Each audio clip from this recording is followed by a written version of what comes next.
morning, Titans. Welcome to CSUF News. I'm Alexis Ray.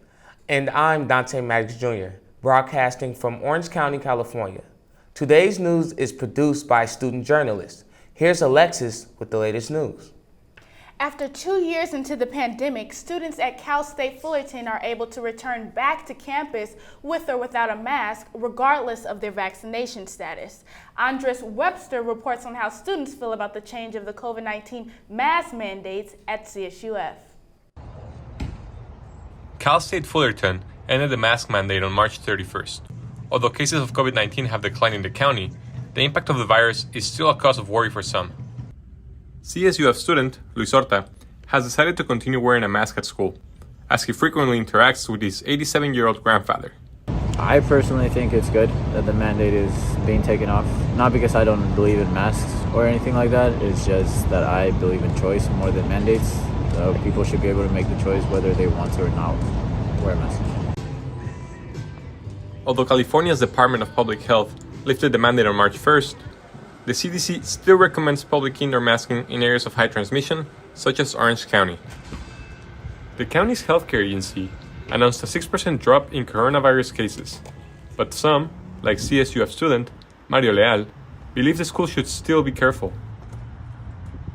You know, as we saw with the Omicron and the Delta variant, even when we think we're about to get through all this, then something happens and it's another surge. So I do feel like the school's being a little complacent. Cal State Fullerton is among the few Cal States that ended the mask mandate in March, but some students wonder what this will mean if coronavirus cases begin to rise again. None of my professors have addressed the mandate being taken off, and I think with any kind of illness, if somebody were to become ill of it, whether it's a flu or a COVID, I think out of respect for everybody in the classroom, they should not show up. Uncertainty among students is high. Whether the mandate stands for the rest of the semester remains to be seen, as criteria will follow current cases in the county. In Fullerton, Andres Webster, CSUF News. Thanks, Andres. With the recent changes regarding the mask mandates, some buildings on campus are still providing masks to those who need them. Remember to stay safe, Titans. In other news, the campus police department is currently experiencing a shortage of staff concerning students about campus safety. Nathan Percy provides us with information regarding this problem. Campus safety. It's a topic most students might not think about on a daily basis because officers patrol campus to keep them safe. But what happens if there aren't enough officers to be everywhere at once? Captain Scott Willey has been with the Cal State Fullerton Police Department for 11 years, but lately his police force has seen a shortage of officers. We've lost about 10 officers, so our numbers right now are somewhere around 19, which is very, very low. The department's optimal staffing level is about 30 officers, but it has seen a reduction mainly due to low pay, as officers find higher paying opportunities elsewhere. It's a bit scary to know that, if there's a big emergency, what are they gonna do? We might be on our own. Now, Cal State Fullerton police officers operate like any other city or county police agency, with officers assigned specialty tasks like detective work, gangs, and narcotics. But because of the shortage, some of those officers have had to be reassigned back onto patrol. Currently, the funding for CSUF PD is about 2% of the university's budget. That's made it difficult to retain officers and attract candidates. It's a great department, and we've lost some really, really good officers that we were hoping to have a career here. Still, most students feel the campus is secure. I don't see any accidents or incidents. You know what I mean? So Campus police recently got a boost with the recent hiring of an officer, and another anticipated to start within the next month. However, Willie says the process from application to patrolling campus could take as long as 2 years. Because of the shortage, Willie said that administrators have made talks more urgent in regards to the department's low pay. However, the captain also said that the department plans to utilize whatever resources necessary to make sure that enough officers are patrolling campus at any given time. Reporting from Fullerton, I'm Nathan Percy, CSUF News. Thank you, Nathan. We will continue to follow this story as we receive more updates from the campus police department. The CSUF Arboretum received donations in order to increase student engagement with the new program that's intended to help with environmental issues at the Arboretum. Cody Liu covers how the donations are being used to benefit the new program and spread awareness towards the topic. The Fullerton Arboretum recently received 2 kind donations from the organization Friends of the Arboretum in order to help with student engagement, like the new Engaging Environmental Experiences program, also known as E3. Gregory Diamond, the director of the Fullerton Arboretum, explains a little bit more about the E3 program and the recent donation. E3 is called Engaging in Environmental Experiences. And these experiences, as the name sort of implies, evolve around the environment. So we have, being an arboretum, we've got lots of opportunities for people to think about and work on solutions that deal with the environment. Learning in our nursery how plants grow, how they're propagated, to working on solutions for some problems that we might have with our pond and stream system. Donations from the Friends of the Arboretum will go towards student incentives, such as a stipend for those who lead a team on environmental initiatives at the Arboretum. Here's what Diamond had to say about the evolution of the Arboretum with the new donation and new program. Say that, the evolution has kind of been from a twinkle in just a few people's eye to lots of people involved. Hundreds of people involved from campus, students and faculty and staff. The donation adds up to $100,000 in order to help students tackle environmental issues occurring at the Arboretum. According to Diamond, the Friends of the Arboretum have been integral to the Arboretum, and without their help and donations, the Arboretum would not be what it is today. The donation from the Friends of the Arboretum not only helps continue to grow the Arboretum as a place for visitors, but as a place of great research and environmental change. In Fullerton, this is Cody Liu, CSUF News. For more information, you can stop by the CSUF Arboretum in person or visit the online website. What an amazing story.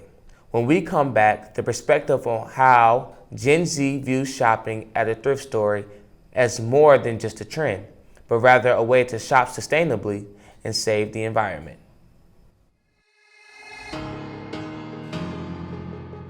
Anytime they're playing music downstairs, it's loud. I go downstairs, see what they're doing, see what music they're doing, see what they're dancing to.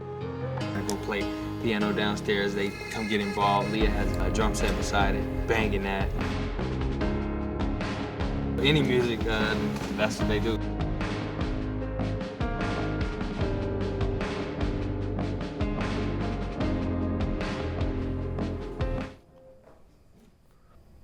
Welcome back, Titans. Secondhand apparel has become a trend in 2021, where 40% of millennials and Generation Z would like to purchase clothes, shoes, or accessories. It is not only cheap, but also adds the great value of protecting the environment. Our reporter, Vanessa Alvarez, will give us a closer look on how this thrifting trend can protect our planet. The 2021 Resale Report by ThredUp reports that millennials and Generation Z are the top generations to purchase secondhand apparel, with the goal of saving the environment. It's sustainable, right? It's good for Mother Earth, but it's also an exciting experience, at least for myself. Like, I feel like when I find a unique gem, like something like this, I'm like, okay, wow, I feel like I just kind of hit the lottery. 3 environmental resources are used in the clothing production process: carbon emissions, energy, and water. ThredUp report also compares the footprint of a new clothing item versus a new one. 19-year-old Kaylee is not the only one to be thinking about the environment. ThredUp report says 1 in 3 customers are more likely to thrift because of its environmental impact. Into sustainability, and pretty much every business I don't trust, so it's just nice to shop secondhand because my money's not going to big business. Here at the Goodwill in Cypress, you can find just about anything: sandals, plates, frames, and even kids' toys. The shopper himself, Travis Tribe, began volunteering in December of 2021 and recalls coming with his mother at a young age. When I shop here, I can find items that are still in good condition, sometimes brand new, sometimes still with the tags on, and for a much cheaper price. Goodwill also puts in their 2 cents to help the environment. The entire couple pounds of jeans and we'll sell it to be recycled. So people who are doing clothing brands, they can buy off that fabric and they can recycle it into what they want to make. People like Naila Sewell have turned to social media to resell their thrift findings. Upcycle is another thing in the community where people will buy pieces with the intention of knowing that they're going to do something else with the piece. Bloomfield says that they plan to start a rewards program in hopes of attracting a larger audience. In Cyprus, Vanessa Almaraz, CSUF News. Thank you, Vanessa. I think it's such a good way to save the environment, especially when our planet is facing climate change. It can reduce waste, lower the carbon footprints, and decrease pollution. I agree with you, Alexis. Just like the saying, one man's trash is another man's treasure. When you reuse an item, you are giving a new life to it. Talking about giving a new life, in this upcoming news, we are meeting with members of Volunteers in Defense of Animals in Rowland Heights, California. They are working tirelessly to give every pet here a new home. Our reporter Alexa Virgil will report on this news. Let's take a look. Laura Sandoval, owner of Local Animal Rescue, hopes to see an increase in adoptions in coming years to keep the rescue open. Local animal shelter Vida Rescue was founded by Laura Sandoval in order to raise awareness for animals in danger. We do not operate like a regular animal shelter. We operate more like a rescue, but we do have a shelter. So we take them in and we give them a fresh start. During the COVID-19 pandemic, Vida Rescue saw an increase in adoptions every day, especially for cats. Since then, Vida Rescue sees less and less adoptions a day. After everything went back to normal, the adoptions really slowed down, completely. We went from 50 adoptions a month to 17, and that really affected us to the point that we've been thinking of closing down the shelter. Vida Rescue currently has 35 dogs and about 25 cats. Volunteers do everything they can to help each animal get adopted quickly. We try to get them out within 2 weeks because after 2 weeks the probability of getting sick or having behavioral problems goes up. So that's our best, that's our goal. Vida Rescue sees a lot of adoptions for both animals. However, the number has decreased in recent months for both. In hopes of giving the animals a fresh start, Vida Rescue gives them a name, vaccines, deworming, flea medication, and spay or neutered before going on the website. To help keep Vida Rescue going, people can donate online on their website at vida4animal.org. Signing off, Alexa Virgil, CSUF News. Thank you, Alexa. The animals are so cute, right? I personally really feel that it is not right when seeing animals being mistreated or abused. They have feelings like humans. They have a heart, and they deserve better. Yes, Dante. Each animal deserves to be loved and cared for. Once again, if you want to help Vida Rescue continue their meaningful actions, you can donate online on their website at vida4animal.org, appearing on the screen. And that is the end of our show today. I'm Alexis Ray. And I'm Dante Maddox Jr. Thank you for watching CSUF News.